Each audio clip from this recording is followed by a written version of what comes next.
Amandla.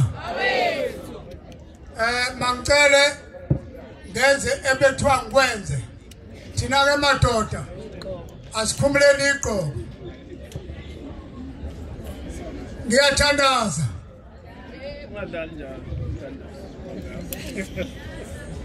Asicimezi ke thina. Isizathu esibanga singacimezi lahamba izwe. Silibele ukucimeza. Ngicela ukuthandaza. Amen. Thandaza. Baba uNkulunkulu wethu onamandla onke. Amen. Siyabonga ngoba usivikele kuleli langa.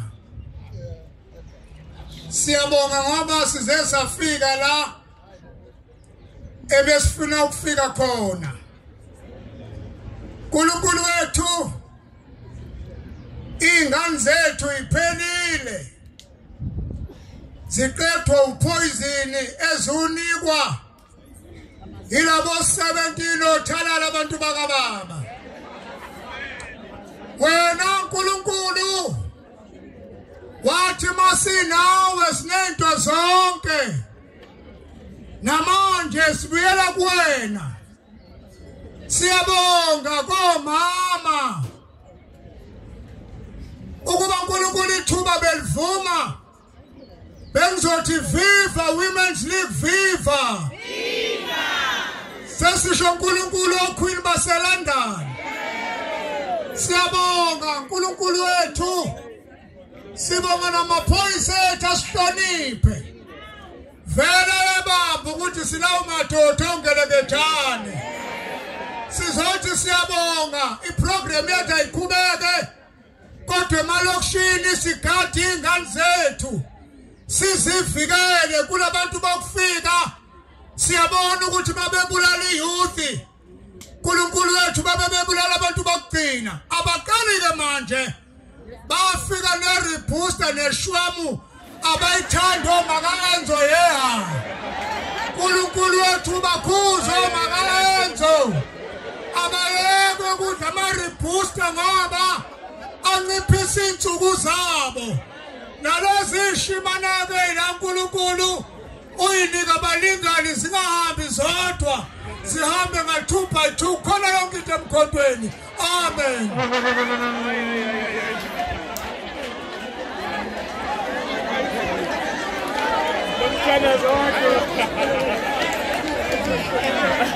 Siyabonga mfundisi wethu. Hayi ushaye khona.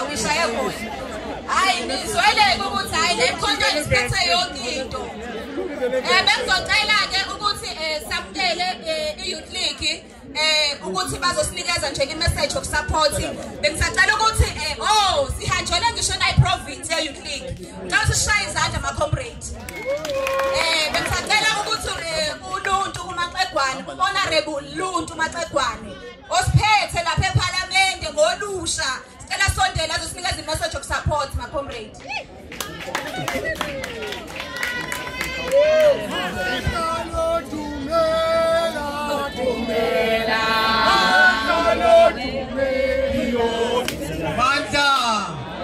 Amandla awethu. Viva Msholozi, viva! Viva MK Women's League, viva! Viva MK Youth League, viva! Viva MK Student Movement, viva! Amandla awethu. No, thank you very much. Asibingelele. Ngizocela ukubingelela abefundisi abalapha bendabuko abakhona phakathi kwethu. Ngibingelele ubuholi obukhona be-MK Youth League in the region. Ngibingelele i-Women's League. Ngibingelele ubuholi obukhona kwi-region MK Party. Ngibingelele lonke nje comrades. Okwami igama uLuntu Maxegwana, usihlalo MK Youth League in the province of KwaZulu-Natal. Okwami ukuzonikeza i-message of support. Siphinde sibonge Women's League ukuthi they took the initiative to take this to the streets. Sabantu abasha ke KwaZulu-Natal sithi nathi sikhathele labantu bokuhamba. We will not allow abantu bokuhamba ukuthi bafike lana kokuqala bazothatha umnotho wethu because iyona into abayenzayo lawo. uRamaphosa uthe abantu omama bethu laba badayisa ezikoleni bona abavali kodwa laba bahambe bayothola ama license. Okuvezayo ukuthi sinomongameli vele ongabafuni abantu abamnyama. As the MK party we have sine responsibility ukuthi asilwele abantu abamnyama and we will continue to do that. Umkhonto is the only political party that is here to liberate black people. The only political party that is here to liberate black people. Esikushoyo ke sithi sifuna thina oma bethu kube yibona who are empowered ukuthi bathola ama license bavula izitolo. Uma ungayelo la eSouth Africa ukuhamba hamba siyakusho futhi lokho enesaba. Angeke usibone thina sihamba siya kwamanye amazwe ngoba bayasigxosha khona. Bayafika lana bazothatha umnotho wethu. Will not allow that, comrades. As the Youth League lukhona uhlelo kade sesinalo sizoqhubeka nalo program lena. We are going to invite the Department of Health, Department of Trade and Industry, Department of Home Affairs. Inkinga nje encane sinaso uzothi kuyihoxisa kancane lo program ngoba sonke sabantu bomkhonto we need to focus on mobilizing from umhla ka-15 ngoba sonke siya emabhida ngomhla ka-15. Sizosiphuma lapho, comrades. Sizoqhuba nale program lo sizobe singena izitolo nezitolo. With or without the help of the law enforcement if they choose to not be on our side. We are going to continue that program sizowakhipha ama-date, comrades. Okubalekile ukuthi asibambisane and make sure we fight for umkhonto wesizwe. Amandla! Siyabonga mfana. Siyabonga komanda. Sibonge lusha lo laKwaZulu Natal. Ngizocela ukuthi manje samukele lo muntu engizomamukela ke manje uyena umuntu oyisitha nje leThekwini jikelele. Esimazi ukuthi uyena sitha esikhulu. Esazi ukuthi kuma VN nje ngeke ungalithola igama lakhe kuthiwa ngoba nakho ile women's league eyakhe noma yini. Ngicela ukuthi samukele umama uPelgasa. Sicela ukuthi samukele umama weThekwini. Uyena kuconvene kosphethe leSiwomen's League.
Yabona amalunga seParliament, eNational nakwiProvince.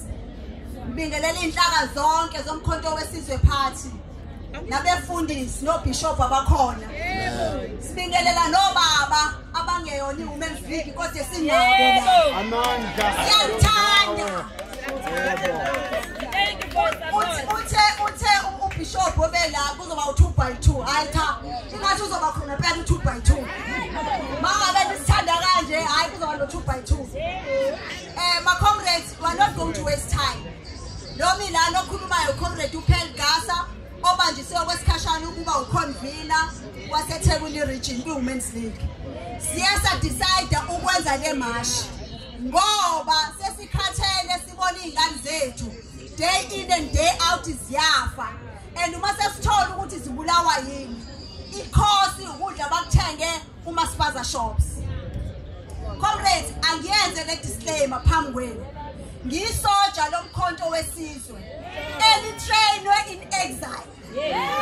Ngike ngahlala kumazwe ase-Africa. Kumazwe sasihlala kuwona e-Africa siye for i-training ngey'khathi zobandlululo. Lento yenzeka la eSouth Africa ikaze yenzeke. We were confined kuloma areas la sasireceive khona i-training. Even the movement yethu was monitored from point A back to point B. Leo Banana Republic abayenza la eSouth Africa siyazi. Wes abezile ngobuhle beza ngokuzosibulala. Ngiyamtshela namhlanje comrades and ngiyazi niyarecorda. This is Cold War abayiqalayo. Bafuna ukuketula umbuso waseSouth Africa. Ngeke sivume under our watch. Asifuni impela iGNU. Kodwa ngeke sivume ukuthi ama-foreigners azothatha izwe lethu. Siqhashaziwe ama-China ala angekho emthethweni. Siqhashaziwe oRupert. Siphinde sizoqhashazwa nabantu bakithi abamnyama base-Africa. Sithi enough is enough. Siomama baseThekwini region. Sithi we are prepared even to die for this revolution. We are going to defend this revolution. Comrades, asizuwesi isikhathi ngoba nangu brigadier Thuse khona. Kuthiwa isikhathi sesidwe yinja. Kusho kanjani? Major General. Ngiyaxolisa ukumdimota. Siyaxolisa. Sizoyifunda memorandum simnikeze. Siyabonga nje ukuthi kukhona ababhastiwe lana iwarehouse yabo. Kodwa sithi that is not enough, comrades. Because you bust iwarehouse eyi-1 but ukudla kwabo kusesekhona ey'tolo. Basaqhubeka basaphoyizina iy'ngane zethu. And iwarehouse eyodwa. Eyodwa only one ayingaki lama warehouses. Yingakho sithi akushuthe down amaphoyisa yezo. Akushuthe down ama-Spaza shops wabo. Thina bomama esiqashisiwe ngama-foreigners emzini yethu anivukele wonembeza nixoshe nabantu abadayisa ukudla emzini yethu. Nayi memorandum esiyiphethe sizoyifunda njengamanje siyifundela uMajor General esinethemba ukuthi ngoba umuntu wesifazane umama uneyinseka naye kusasa kungaba yezakhe lezi ingane ezifayo so kukhona bazokwenza ngaloko esikusho kula memorandum. Memorandum yethu ithi to South African Police Service ithi subject agent request to intervention regarding the sale of poisonous food by illegal traders. Then our introduction. We, the eThekwini Region Women's League, are writing to formally raise a grave concern regarding the sale of poisonous and unsafe food products by illegal traders in our communities. Specifically, there have been alarming reports of food sold by illegal foreign traders, particularly Somalian nationals, that has caused serious illness and the tragic loss of lives among our citizens, especially children. The background: the food being sold by these traders, many of whom are operating illegally in the country, has been linked to numerous health incidents, including severe food poisoning and fatalities. These vendors often sell food in unsanitary conditions without proper inspections by health authorities. making it impossible for consumers to know whether the food is safe. This has become an especially urgent concern around schools, where children are the most vulnerable. In addition to the immediate health risk, there are also concerns about the unregulated nature of this trade, which not only compromises public safety, but also undermines the livelihoods of local businesses that adhere to health and safety regulations.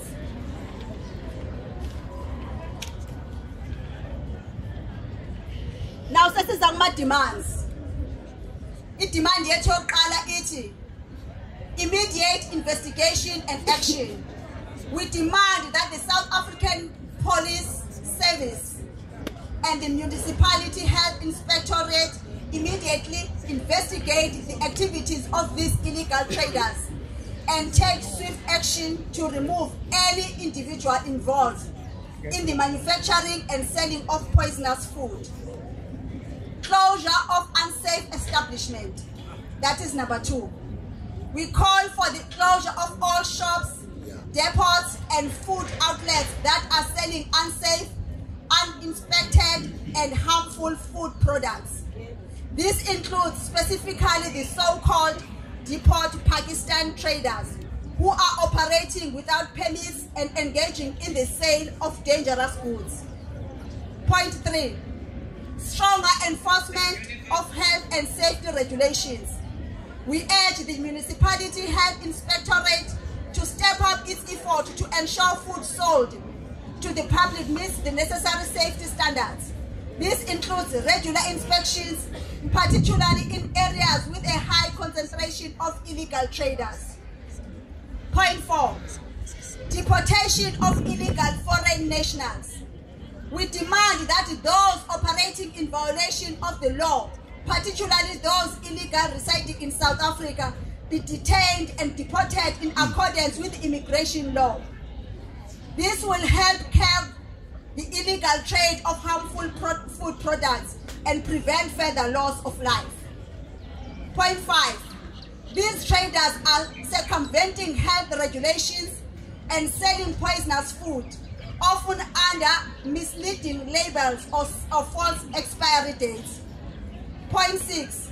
In addition to our concerns about illegal food trading, we would like to highlight the critical need for increased health inspector presence in the eThekwini region. Point 7, which is the last point.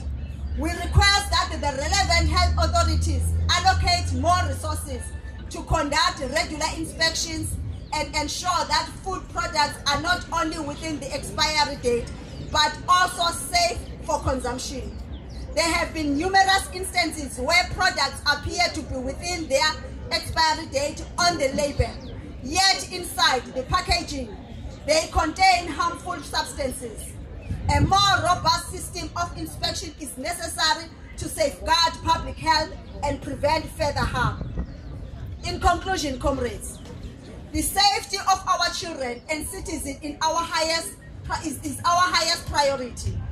The ongoing sale of poisonous food is a direct threat to public health and well-being. We believe that urgent action must be taken by both SAPS and the municipality health inspector to address this growing crisis. We trust that you will give this matter the immediate attention it deserves and work swiftly to implement the necessary measures to protect our communities. We look forward for your prompt response and swift action that is necessary to prevent further harm.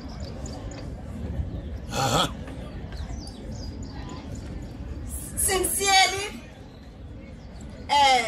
written by Honorable Pearl Gaza.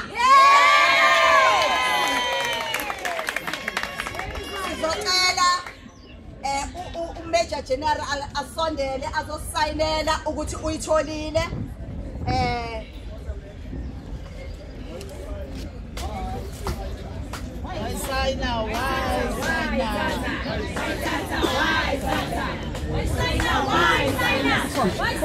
Why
Amanda